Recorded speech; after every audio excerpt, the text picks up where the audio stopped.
She wasn't supposed to be on that flight. Naima Carew had been standing in the economy line at JFK for 40 minutes, bag on her shoulder, contract folder pressed against her chest like it was the only thing holding her together, when the gate agent called her name over the speaker. "Miss Carew, could you step to the counter, please?" Her stomach dropped. After everything that had already gone wrong this week, a problem at the gate felt exactly like the kind of thing the universe would send her way. She walked to the counter expecting to be told her seat had been double booked, or that the flight was overweight, or that someone had flagged her name for a random security check. She'd been randomly selected 3 times in the last 2 years. Detroit had made her patient, but it had not made her naive. "Miss Carew, there's been a seat configuration issue in economy," the agent said without looking up. "We have 1 seat remaining in first class. No additional charge. Would that be acceptable?" She blinked. "A first-class seat?" "Yes, ma'am." "For free?" "Yes, ma'am." "To Seoul?" "Yes, ma'am." She almost said no. Not because she didn't want it. She was exhausted. She hadn't slept properly in 4 days, and a real seat felt like a physical mercy. She almost said no because Naima Carew had learned the hard way that things that came free usually carried a price tag you didn't see until later. But Theo was in Seoul. She hadn't heard from him in 2 days, and she needed to get there. "Fine," she said. "I'll take it." The first-class cabin was the quietest place she had ever paid nothing for. 6 seats, low lighting, the kind of hush that only exists in spaces where money has made itself completely at home. She found her row and settled in. Window seat, aisle occupied. The man beside her didn't look up. Dark suit, no tie. Documents spread across his tray table like he'd been working since before the plane existed. The cabin crew moved around him differently from the way they moved around everyone else. Softer, wider, as though proximity to him required a specific kind of permission she hadn't been issued. Naima noticed. She was good at noticing things. It was, in fact, what had gotten her fired in the first place. Noticing things that people with more power than her would have preferred she hadn't. She buckled her seatbelt, checked her phone one last time. Nothing from Theo. She tried him twice before boarding. He always picked up. Always. She put the phone away and told herself not to spiral. The cabin dimmed somewhere over the Atlantic. Naima shifted in her seat, trying to find a position that didn't remind her how long 14 hours actually was. She'd been running on airport coffee and anxiety since Tuesday. Her body had stopped asking for sleep and started demanding it. She didn't mean to. Her head dropped. It landed on his shoulder. She didn't know. She was already gone. The deep, boneless sleep of someone whose body has simply had enough. Her breathing evened out almost immediately. Her hand relaxed against the armrest. The man beside her went completely still. His name was Shin Do-hyun, and no one touched him. That was not a preference. It was a rule, one that had been in place for over a decade, enforced without exception, understood without explanation by every person who operated inside his world. His men didn't touch him. His associates didn't touch him. People who wanted things from him, and there were always people who wanted things from him, knew better than to attempt it. And yet, a woman he had never seen before in his life had fallen asleep on his shoulder on a commercial flight, and Shin Do-hyun had not moved. 2 rows back, Kwon, his head of security, a man who had watched Do-hyun walk through things that would have shattered most people, sat slowly forward. He made eye contact with one of the other guards near the forward partition. The guard began to rise. Do-hyun raised 2 fingers without turning his head. "Don't." Kwon settled back. He said nothing, but the look on his face was one he hadn't worn in years. Pure, unfiltered bewilderment, the kind a man gets when the world does something he had genuinely not prepared for. Do-hyun looked down at her once. She was sleeping the way people sleep when they've been carrying something heavy for too long and have finally, in some unconscious and involuntary moment, set it down. There were shadows under her eyes that spoke of days, not hours. Her hands had the kind of calluses that came from real work and long shifts. There was a folded paper halfway out her bag. He didn't mean to read the header. He read it anyway. Notice of employment termination. He looked away. He did not read another word of his own documents for the rest of the flight. 3 hours passed. Then 4. Then 5. The plane moved through the dark over the Pacific, and Shin Do-hyun, a man who controlled shipping routes, financial networks, and the kind of quiet power that never appeared in newspapers, sat completely still with the stranger's head on his shoulder and something in his chest that he did not have a name for. Kwon came at the 5-hour mark, crouching low, voice beneath the engine noise. We land in 4 hours. Seoul contact confirmed the Kwok faction has men near Incheon arrivals. How many confirmed? 3. Possibly more inside. Full sweep before we exit. Nothing moves until I say. Kwon glanced once at the woman beside him, then back at Do-hyun. And her. Do-hyun didn't answer. Kwon went back to his seat. The cabin began to brighten at 7:45. Below the clouds, the Han River appeared, wide and silver, cutting through the city like something permanent. Seoul spreading in every direction in the pale morning light. Naima stirred. She blinked once, felt the warmth beneath her cheek, registered exactly what it was, and went completely still the way a person does when their body understands something before their mind catches up. She lifted her head slowly. He was already looking forward. Expression flat, unreadable as stone. She stared at the side of his face. "I'm so sorry," she said quietly. That doesn't usually happen. I'm really sorry. It's fine. Not irritated. Not gracious. Just final." Like he meant it and needed absolutely nothing from her in return. She straightened, smoothed her shirt, looked out the window at Seoul below, gold and vast and indifferent. He said nothing more. She said nothing more. But just before the wheels touched down, she glanced at him one more time. Something in his jaw was different from before. Tighter. The look of a man who had just arrived at a decision he hadn't expected to make. She didn't know what it meant. She was about to find out. Tell us where in the world you're watching this from. Drop in the comments right now. We read every single one. Incheon International Airport at 8 in the morning moved like a living thing. Thousands of people, dozens of languages, the specific organized chaos of one of the busiest airports in the world doing what it did every single day without apology. Naima walked through it with her bag on her shoulder and her phone in her hand, scanning the arrivals hall for Theo's face the way she had been scanning for Theo's face since he was 17 and their mother stopped being able to. He wasn't there. She stopped near the information board and tried his number. It rang 4 times and went to voicemail. She hung up. Tried again. Voicemail. She typed a message. "I'm here. Where are you?" and watched it deliver, but not read. Theo Carew had picked up every single phone call she had made to him for the last 6 years. Through time zones, through night shifts, through bad signal in places she didn't even want to think about. He picked up. She put her phone in her pocket and made herself breathe. There's a reason. There's always a reason. Don't spiral. She moved to the side of the hall, out of foot traffic, and stood with her back against the wall. An old Detroit habit. You didn't stand in the middle of open spaces when you didn't know what was around you. You put something solid behind you, and you watched. She was watching when 2 men cut through the crowd toward her. Not airport staff. The shoes were wrong. Too expensive for airport personnel, too plain to be travelers. Their pace was deliberate, unhurried in the way that people are unhurried when they already know exactly where they're going. They stopped on either side of her. The taller one spoke first. Naima Carew. Not a question. A confirmation. She kept her voice level. "Who are you?" "Your brother sent us to collect you." Something cold moved through her chest. She kept it off her face. "Theo calls me himself. There was a situation. He asked us." "I heard you," she said. "I said Theo calls me himself. He always calls me himself." The shorter one shifted his weight. The taller one reached for her arm. She stepped back sharply and walked directly into someone standing 6 feet behind her who had apparently not moved in quite some time. She turned. It was him, the man from the plane. Shin Do-hyun, standing with the particular stillness of someone who had assessed this entire situation before she had even registered his presence. His eyes moved from her to the 2 men, then back to her. For seconds, maybe less. He stepped forward. Just one step. But it was the kind of step that rearranged the geometry of the entire interaction without a single word of explanation. He looked at her and said, in a voice so ordinary it was almost absurd, "The car is waiting." She stared at him. He looked back at her with absolute steadiness. The message was clean and wordless and completely clear. Play along. Right now. Do not hesitate. She turned to the 2 men. "I'm with my party. Thank you." She walked with Do-hyun through the automatic doors and didn't look back until the cold Seoul morning air hit her face and the glass closed behind them. Then she stopped. "I don't know you," she said. "No." I got on a plane next to you.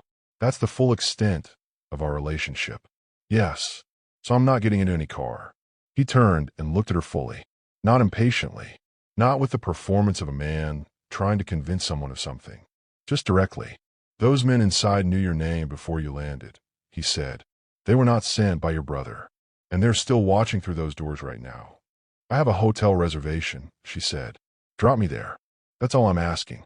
Which hotel? The Ibis in Myeongdong. They'll find you there in under an hour. You don't know that. I know the people who sent those men. I know how they operate. A hotel with a public registry and a front desk that answers questions for the right amount of money is not protection. It is a waiting room. She looked at him. And your house is walled, staffed, off every map a person like them would think to look at. I don't know you, she said again. Slower this time, like she needed him to understand that this was the actual problem and not a formality. I know, he said. I'm asking you to make a decision with the information available, not with the information you wish you had. Why do you even care? I fell asleep on your shoulder on a plane. That doesn't make you responsible for me. He was quiet for a moment. No, he said. It doesn't. He held her gaze and didn't fill the silence with anything else.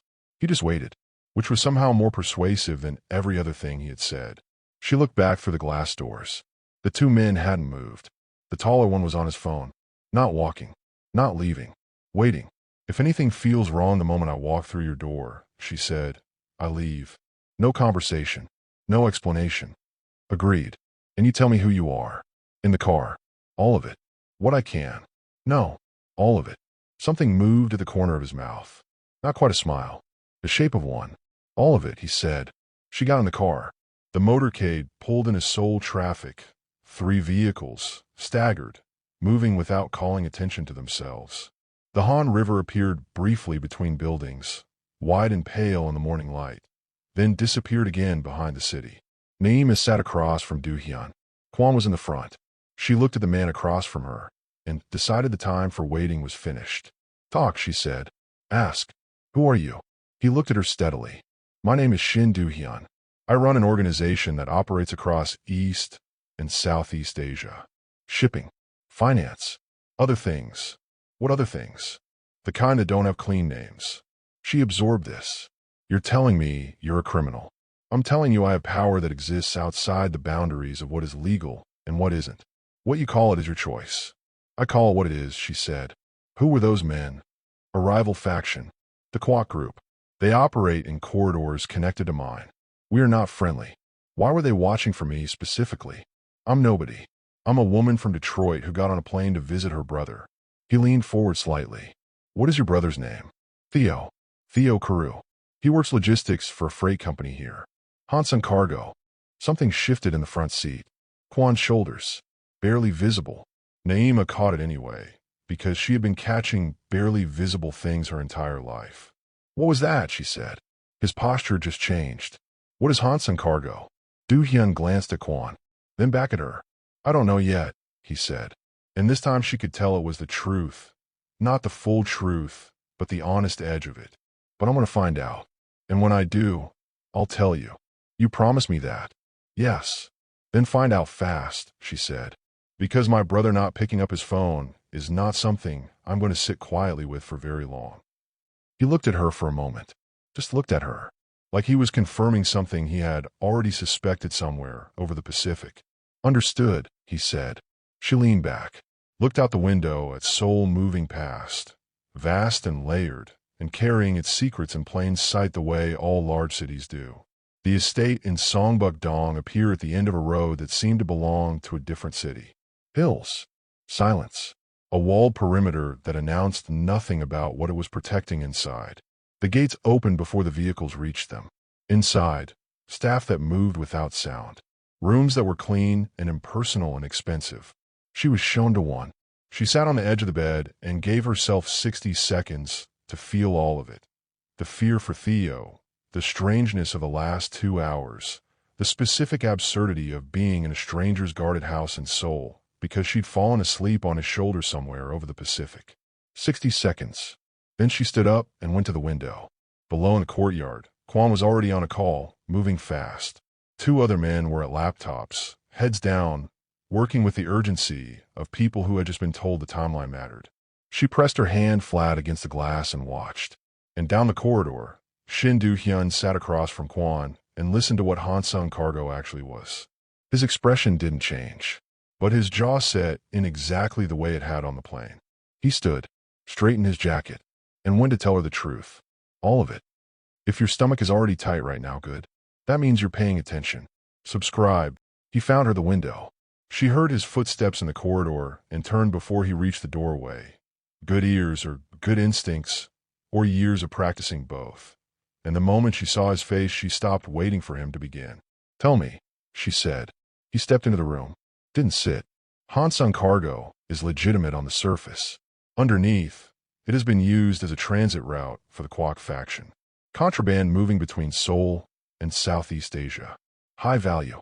The kind of cargo that carries mandatory prison sentences across multiple jurisdictions and exists on no official documentation anywhere. Naima didn't move. 3 weeks ago, he continued, a specific shipment moved through Hansung. Your brother was the logistics coordinator on duty that night. His signature authorized the transfer. The room held the weight of that sentence for a long moment. He didn't know what he was signing, she said. Almost certainly not. The paperwork would have looked routine. A standard freight authorization. Nothing about it would have flagged as unusual to someone who wasn't looking for it. But his name is on it. Yes. And the Kwok group needs that document to disappear, along with everyone who can confirm it exists. She turned back to the window. Her hand came up and pressed flat against the glass. Open palm. It was the most unguarded thing he had seen her do since the plane, and it landed somewhere in his chest in a way he did not immediately have words for. Where is he? She said. A warehouse in Mapogu. Commercial district.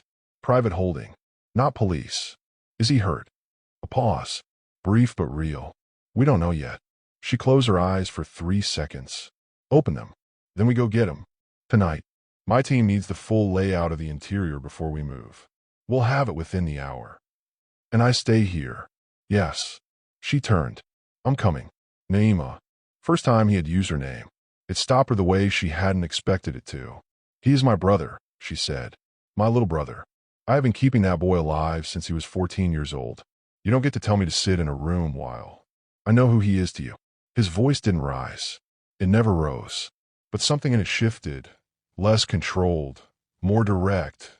The voice of a man choosing honesty over management. And I know what happens when someone walks into an armed extraction without training and without a plan. I have seen it go wrong.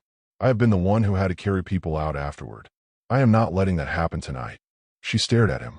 You don't let me do anything, she said quietly. I'm not one of your men. No, he said. You're not. Which is exactly why I'm asking instead of ordering. The room was very quiet. She hated that he was right. She hated it specifically because she was smart enough to know it and stubborn enough to resent knowing it. You bring him back, she said.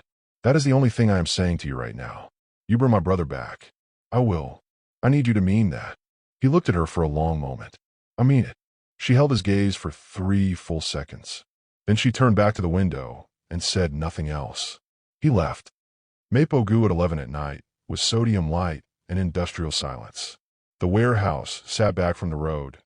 Long, unmarked, lights off from the outside and active on the inside in the specific way of places that are trying very hard not to appear to be. 2 guards on the exterior. Amateur positioning. They were watching the street and not above it. Kwon noted this and said nothing. He moved. Do-hyun went in with 5 men. No unnecessary communication. The exterior guards were handled in under 40 seconds. Inside, concrete floors, stacked shipping containers, fluorescent lights buzzing at the frequency that puts teeth on edge. Layout exactly as the intelligence had given them. Main floor. Upper walkway. Back rooms along the eastern wall. Theo was in the 3rd room, zip-tied to a chair, still in his work clothes from that morning, a bruise forming along his left jaw. He was scared in the complete and genuine way of someone who has been sitting alone with no information for hours and has filled that silence with every worst possibility his mind could produce. But he was upright, breathing, present. Hey, he started when the door came open. Quiet, Kwon said, already moving to the zip ties. We're taking you out right now. Who are you? Doesn't matter. Move. How did you even? Theo. Kwon paused. Your sister sent us. Theo went completely still. Something in his face came apart. The specific and overwhelming relief of a person who has been alone with the worst thoughts for hours and has just heard the one word that stops all of them at once. Naeem is here. She's safe. We need to move. Now. That was when Rail appeared on the upper walkway. He was not supposed to be there. Do-hyun's intelligence had placed him across the city, a deliberate misdirection, which meant the Kwok faction had known about this extraction before it started, which meant there was a source inside Do-hyun's network feeding information outward. He filed that away for a later time. That was not right now. Right now, Rail was at the top of the stairs with 3 men, and the expression on his face was one that had been waiting all evening to be worn. He was not large, not loud, the kind of dangerous that is worse than both, patient, precise, and entirely without sentiment. He looked at Do-hyun the way a person looks at something they have been genuinely looking forward to. Shin Do-hyun. His Korean carried a Gulf Arabic accent underneath. A man who had learned the language as a tool and not as a home. Coming personally. That's new. Do-hyun said nothing. She must be something. Rail said pleasantly, descending the first step. You don't usually leave your house for civilians. This isn't a conversation. No, Rail agreed. It really isn't. What followed was not clean or cinematic. It was fast and ugly in close quarters. 2 of the Kwok guards went down in the first exchange. The third caught one of Do-hyun's men across the shoulder with something heavy that produced a sound that meant the night had just gotten longer. Rail fought the way men fight when they enjoy it. Reckless, inventive, using every surface and shadow the room offered.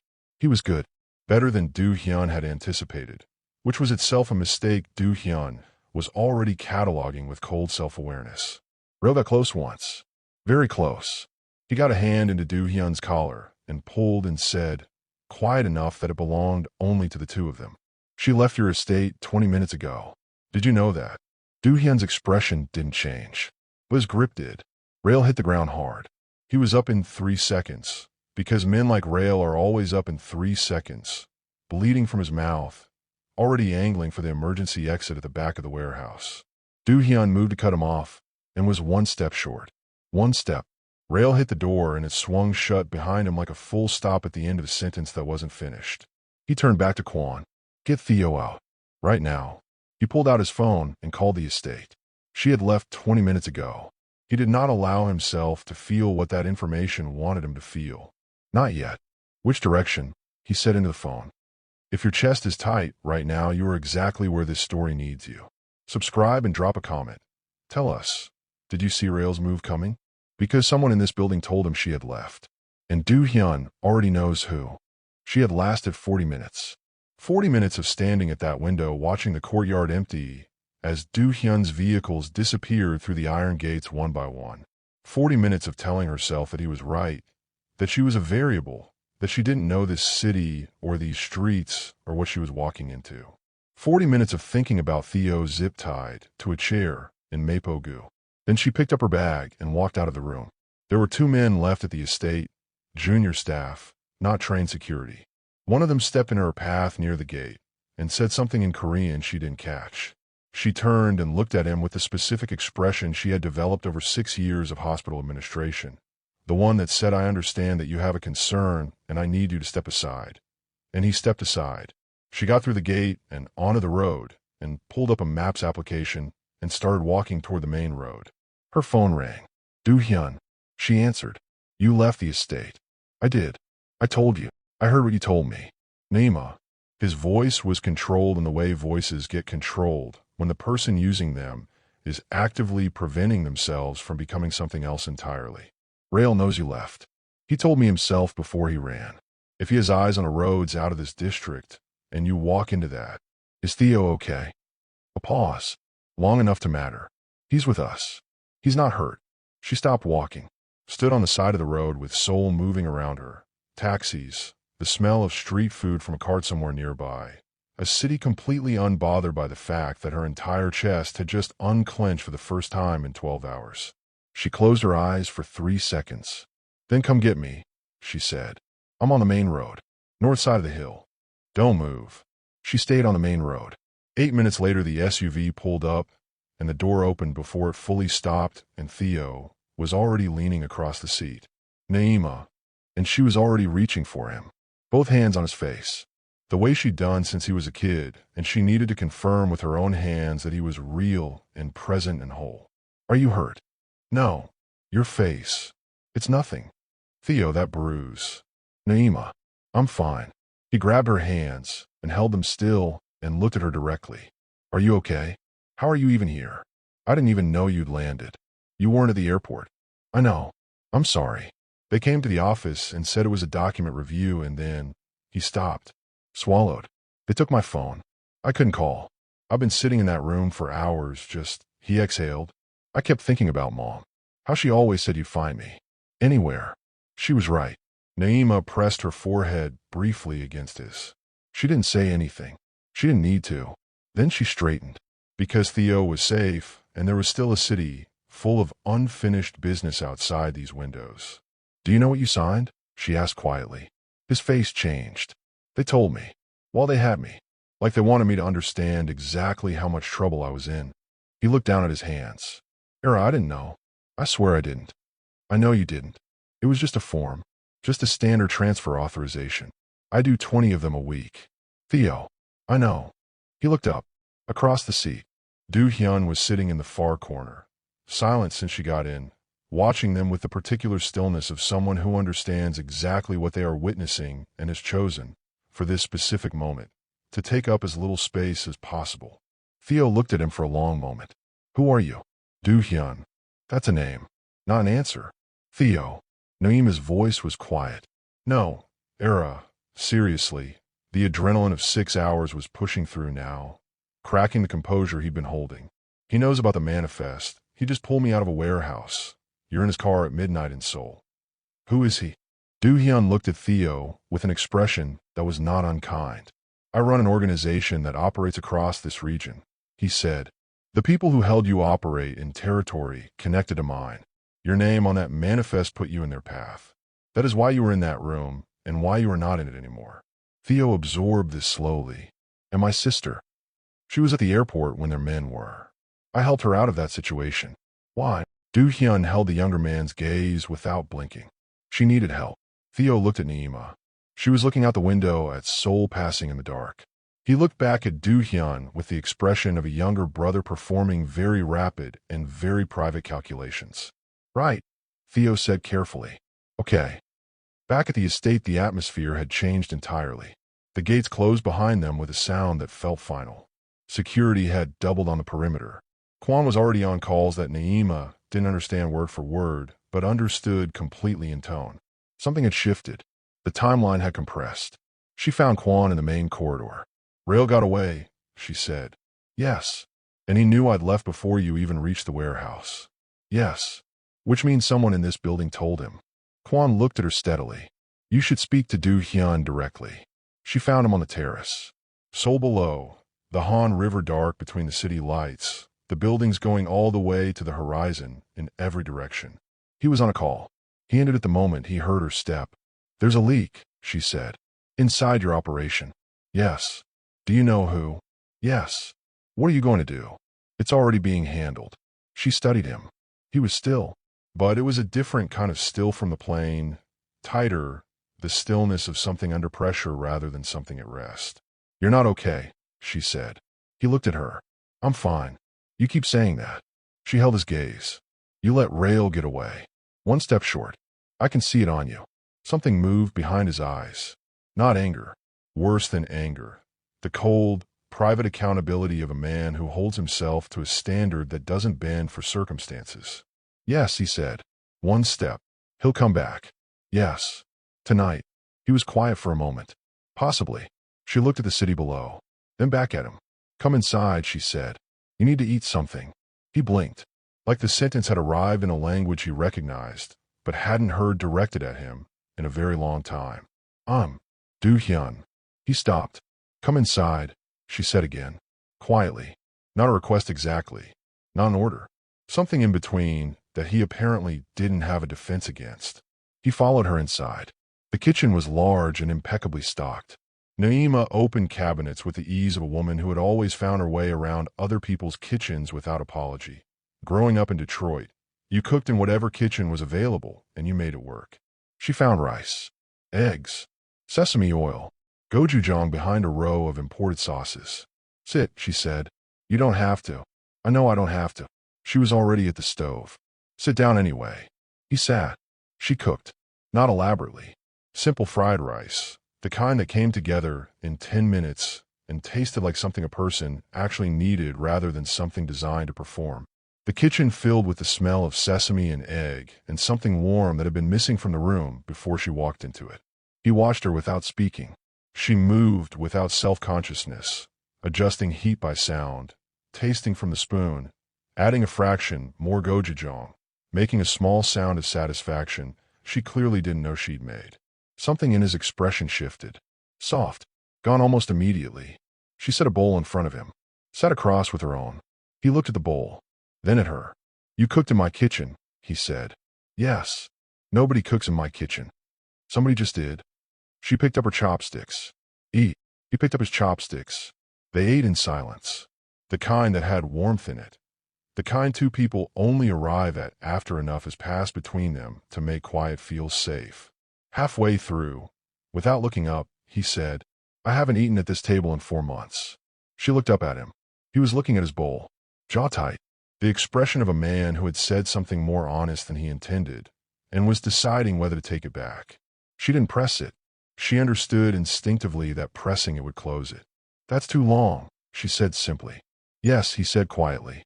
It is. Down the corridor, Theo appeared in the kitchen doorway. Barefoot, hair disheveled, clearly having woken from the dead sleep his body had finally demanded. He looked at the two of them at the table. Looked at the bowls. Looked at the stove. Did you cook? He said to Naima. Sit down, Theo. In his kitchen. Sit. Down. Theo sat. Naima got up without being asked and put a third bowl together. She set it in front of him, and he looked at it, and then looked at Do-hyun across the table. Thank you, Theo said. Not for the food. For all of it. The weight of it was in his voice without him having to explain which part he meant. Do-hyun nodded once. Theo ate, and for a few minutes.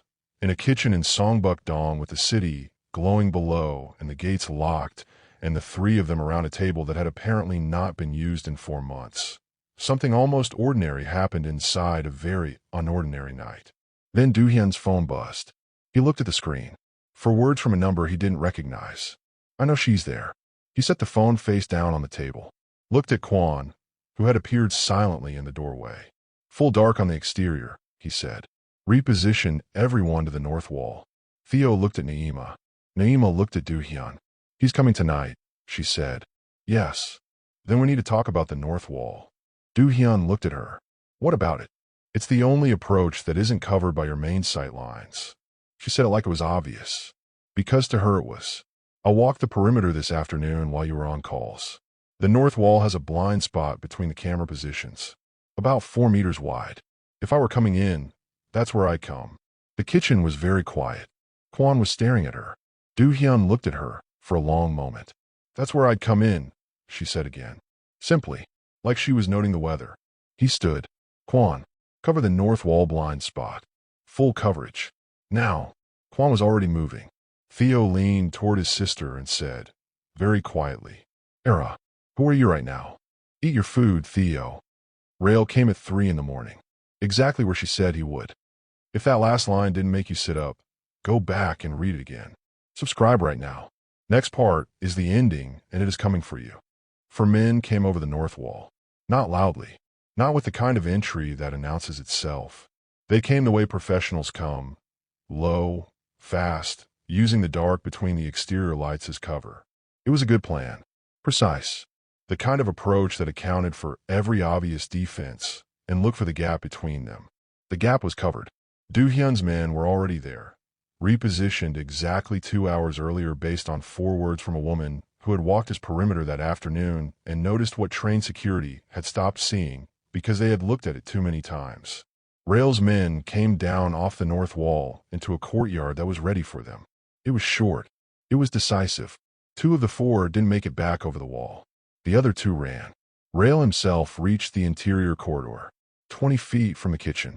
He was bleeding from his shoulder, the same shoulder Do-hyun had hit in the warehouse, which meant it had been 12 hours and he had not stopped, had not rested, had come straight here from Mapogu on rage and momentum and the specific pride of a man who does not accept losing twice in one night. He turned the corner, found Do-hyun standing alone in the corridor. No Kwon, no team, just Do-hyun in the dark of his own house, between Rail and the room where Naima and Theo were. Rail looked at him, then at the empty corridor behind him. He understood immediately what it meant. That this had been anticipated, that the north wall had been covered, that the whole night had gone exactly the way Do-hyun had allowed it to go. She told you about the wall, Rail said. Do-hyun said nothing. A woman you met on a plane. Rail's voice was fraying at the edges. Not fear. Fury. The specific fury of a man who has been outmaneuvered by a variable he didn't account for. You let a civilian walk your perimeter, and she found what my people missed. Yes. That should embarrass you. It doesn't. Rail looked at him for a long moment. Something shifted in his expression, past the fury, into something colder and more considered. You know this isn't finished, he said. The Kwak group doesn't stop because you cleaned up one warehouse. There are people above me, Do-hyun. People who don't send enforcers. People who make phone calls and things stop existing. I know who they are. Then you know what's coming. Yes, Do-hyun said, and they know what's coming for them. Rail smiled. It was not a pleasant thing to look at. She's changed something in you, he said quietly. I can see it. Whatever she did, whatever that is, it's going to cost you. Sentiment always does. In our world, it costs everything. Then it's a good thing, Do-hyun said, that she walked into mine and refused to be managed. He let Rail come to him. What happened next was not long. Rail was injured and Do-hyun was not, and the corridor was 12 feet wide, and the outcome was the only one it was ever going to be. But Rail did not go quietly. He was the kind of man who made everything cost something, even at the end, and the cut he opened on Do-hyun's left forearm before the corridor floor found him was the proof of that. Rail lay still, breathing, barely. Do-hyun stood over him with blood running down his arm and an expression of absolute stillness. He crouched down, looked at Rail directly. Tell them, he said quietly, that the next person they send won't walk out of this city. And tell them her name is not to be spoken in any room where decisions are made. Not once. Not ever. Rail looked up at him. Something moved in his eyes, the first thing resembling genuine recognition that the night had produced. You're serious, Rail said. I'm always serious. Kwon appeared at the end of the corridor. Do-hyun stood. Get him out of my house. Kwon got him out of the house. She found him in the kitchen 20 minutes later. Cold water running over his arm at the sink. No lights. The room lit only by Seoul coming through the window. The city holding its glow the way it always did, indifferent to what was happening inside the walls below it. She turned the lights on, looked at his arm. Sit down, she said. It's Do-hyun.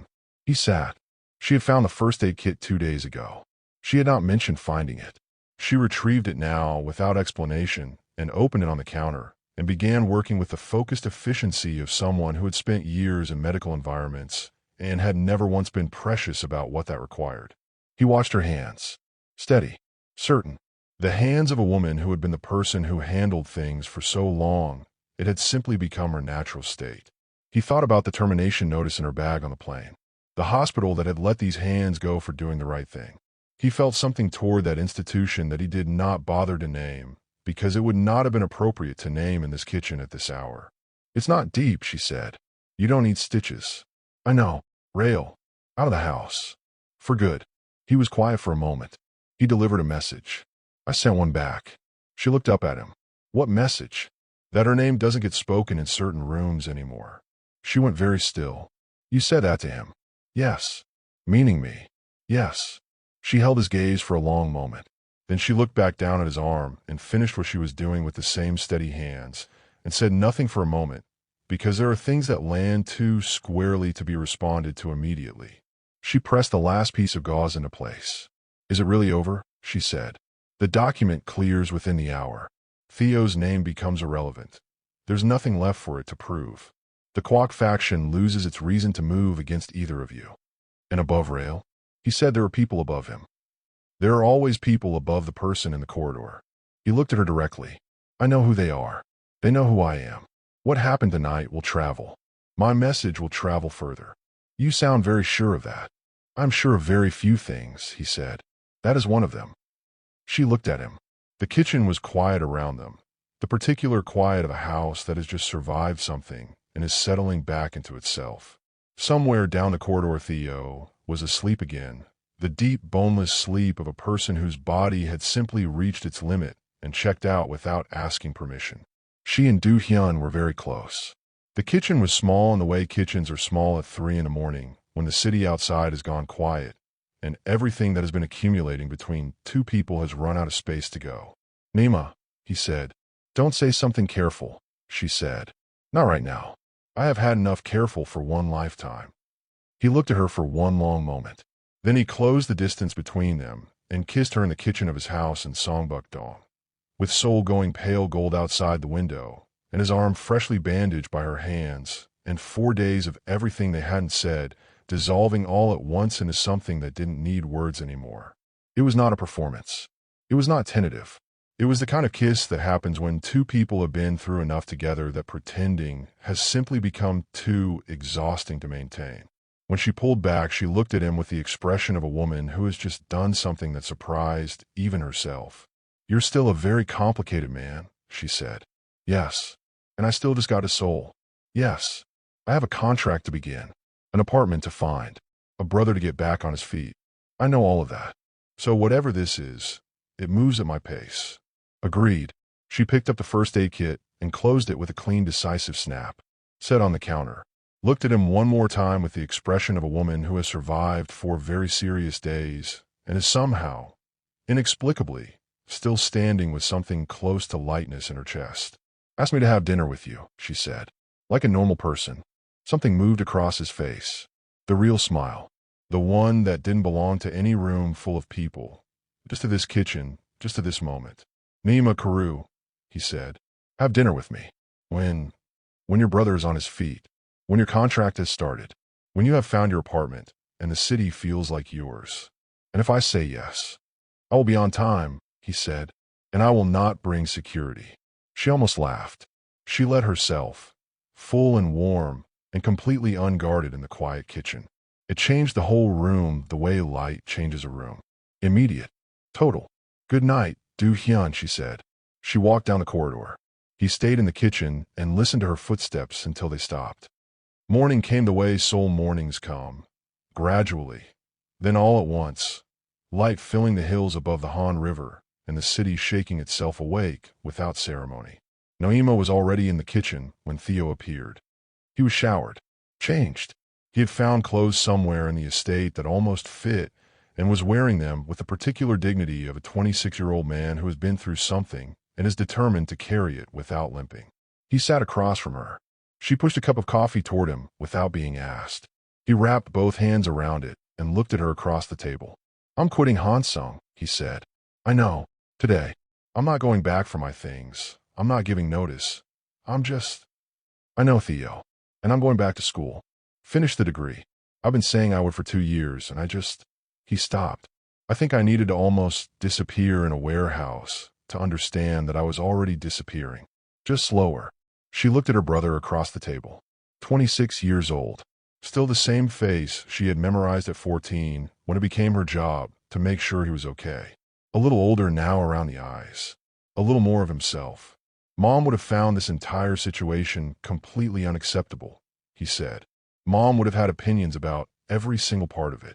She would have had opinions about him specifically. Naima looked in her cup. Yes, she would have. Would they have been good opinions or bad opinions? A pause. She would have watched him for exactly 45 minutes, Naima said, and then she would have said something in a low voice that I wasn't supposed to hear, but was absolutely meant for me. And what would it have been? Naima was quiet for a moment. She would have said that still waters run deep. She looked up, and then she would have told me not to waste time being scared of depth. Theo looked at his sister for a long moment. Good advice, he said. She was full of it. They sat in the quiet kitchen of a house that belonged to neither of them, in a city that was still becoming familiar, and drank their coffee as Seoul came fully awake outside the windows. The Han River was visible from here on clear mornings, wide and silver and moving. Always moving, the way things move when they have somewhere to be. Do-hyun appeared in the doorway, jacket on, phone in hand. He stopped when he saw them both at the table. He looked at Theo. Theo looked at him. "There's coffee," Theo said, carefully, like a peace offering from someone who has decided to extend one without making a ceremony of it. Do-hyun came into the kitchen, poured a cup, stood at the counter. The three of them were quiet for a moment, not uncomfortably, just in the way of people who have been through something together and are finding the new shape of the space between them. Then Theo said, without looking up from his cup, "For what it's worth, what he did last night." He paused.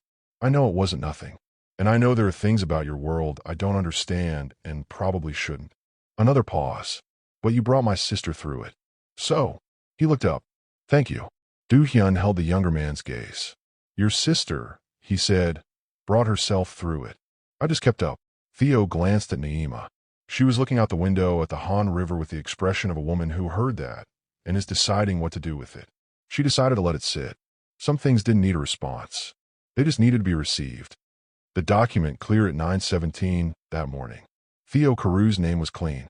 Kwon confirmed it in 4 words through the doorway, and Do-hyun nodded once. And that was the end of the thing that had started with a signature on a piece of paper that a 26-year-old hadn't read carefully enough on a Tuesday night 3 weeks ago. It was over. Naima stood in the courtyard with her bag on her shoulder and the Seoul morning around her. Cool, bright, carrying the particular clarity that cities have after difficult nights when the light comes back anyway. Theo was beside her. Do-hyun was at the top of the steps. She looked up at him. "The dinner," she said. "Yes. I haven't said yes yet. I know. I'm going to need to find the apartment first. And start the contract. And make sure Theo doesn't do anything else catastrophically naive in the next 30 days. "Hey," Theo said. "I'm talking to him, Theo." "I know. It still applies to me." Do-hyun looked at her from the top of the steps with the expression of a man who has made his offer and is entirely prepared to wait as long as the waiting requires. "When you're ready," he said. She looked at him for a long moment. The man from seat 2A. The man who hadn't moved for 6 hours. Who had walked into a warehouse and come out with her brother. Who had stood in a corridor alone between rail and the kitchen and sent a message that her name was not to be spoken in certain rooms. Who had sat at a table that hadn't been used in 4 months and eaten rice she cooked and told the truth about it without being asked. "I'll be ready," she said. She walked through the gates. Some people find you in the most unreasonable circumstances. Wrong seat, wrong time. Every condition suggesting that none of it should work, and then it does. Not because it was planned, not because either person was ready, but because somebody chose to stay still long enough for something real to happen. Naima Carew went to Seoul, looking for her brother and a fresh start. She found both. And somewhere between a first-class cabin over the Pacific and a kitchen in the hills above the Han River, in the space between a bruised jaw and a bandaged arm and a bowl of fried rice on a table that had been empty too long, she found something she hadn't known she was looking for. Not a man to need. A man who made sure she never had to. That is always the best kind. If this story moved something in you, if you felt every single moment of it, hit subscribe and leave a comment right now. Tell us where in the world you watched this from. Tell us the moment you knew. Was it the plane, the airport, the North Wall, or the kitchen at 3 in the morning? We read every single comment. Everyone, thank you for watching Afro-Han Drama. We will see you in the next story.